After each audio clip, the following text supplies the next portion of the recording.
شہرام اپنے آفس میں کام میں مصروف تھا کہ اچانک ایک ملازم گھبرایا ہوا بھاگتا آیا۔ سر فرعلوم میں انبیو شور ان ہم نے انہیں اٹھانے کی کوشش کی مگر وہ ہوش میں نہیں آ رہے۔ یہ سنتے ہی شہرام کے قدموں تلے زمین نکل گئی۔ وہ فوراً دوڑتا ہوا فریال کے پاس پہنچا۔ اس نے گھبراہٹ میں فریال کو آواز دی مگر جب کوئی جواب نہ ملا تو وہ اسے اپنی بانہوں میں اٹھا کر تیزی سے اسپتال لے گیا۔ کچھ دیر بعد ڈاکٹر باہر آئے اور مسکراتے ہوئے بولے، مبارو فرعلوم بن نوال۔ یہ خبر سنتے ہی شہرام کی خوشی کی انتہا نہ رہی۔ وہ فوراً فریال کے کمرے میں گیا، اسے گلے لگایا اور جذباتی انداز میں بولا، تم نے آج مجھے دنیا کی سب سے بڑی خوشی دی ہے۔ دوسری طرف زینیا کی زندگی میں بھی مشکلات شروع ہو چکی تھیں۔ باس دانش کو اب اس کی تمام حقیقت معلوم ہو چکی تھی کہ اس نے کس طرح فریال کے خلاف سازشیں کی تھیں اور اب وہ اس سے بدلہ لینے پر تالا ہوا تھا۔ اگلی صبح زینیا دیر تک سوتی رہی اور دانش کے لیے ناشتہ نہ بنا سکی۔ یہ دیکھ کر دانش شدید غصے میں آ گیا۔ وہ ٹھنڈے پانی سے بھرا جگ لایا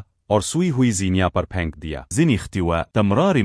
وہ غصے میں دانش پر ہاتھ اٹھانے لگی مگر دانش نے فوراً اسے زوردار تھپڑ مارا اور سخت لہجے میں کہا، آئندہ ایسی حرکت کرنے کی کوشش بھی مت کرنا، اور اگر تم نے طلاق کا سوچا بھی تو یاد رکھنا تمہارے نام کی جائیداد بھی تمہارے ہاتھ سے نکل جائے گی۔ یہ سن کر زینیا خوفزدہ ہو گئی اور فوراً اپنی والدہ سیرت کو فون کر کے سب کچھ بتا دیا۔ سیرت غصے میں دانش کو گھر بلاتی ہے مگر دانش بڑی چالاکی سے سارا الزام زینیا پر ڈال دیتا ہے۔ آنٹی، میں تو اس کا بہت خیال رکھتا ہوں۔ یہ سب ڈرامہ صرف شہرام کے قریب جانے کے لیے کر رہی ہے۔ اگلے دن شیرین سیرت کے پاس آتی ہے اور 1,00,000 روپے منافع کے طور پر دیتی ہے۔ لالچی سیرت یہ دیکھ کر فوراً اس کے جال میں پھنس جاتی ہے اور اپنی ساری جمع پوجی شیرین کے حوالے کر دیتی ہے، لیکن کہتے ہیں نہ، لالچ انسان کو ایک دن تباہ کر دیتا ہے۔ شیرین نے صرف ان کا فائدہ اٹھانا تھا۔ وہ تمام پیسے لے کر اگلی ہی فلائٹ سے امریکہ فرار ہو گئی۔ ادھر زینیا مسلسل ظلم اور ذہنی اذیت برداشت نہ کر سکی۔ رفتہ رفتہ اس کی ذہنی حالت خراب ہونے لگی اور وہ پاگلوں کی طرح الٹی سیدھی باتیں کرنے لگی۔ دوسری طرف سیرت جب اپنا منافع لینے کے لیے شیرین کو فون کرتی ہے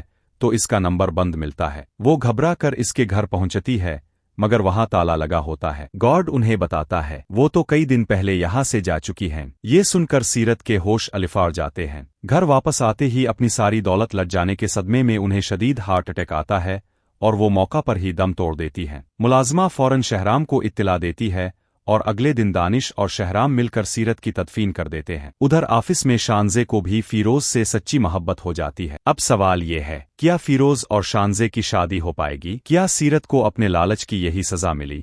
اور کیا زینیا اپنے گناہوں اور صدموں کا بوجھ برداشت کر پائے گی؟ آپ کو کیا لگتا ہے؟ اپنی رائے کمنٹس میں ضرور دیں۔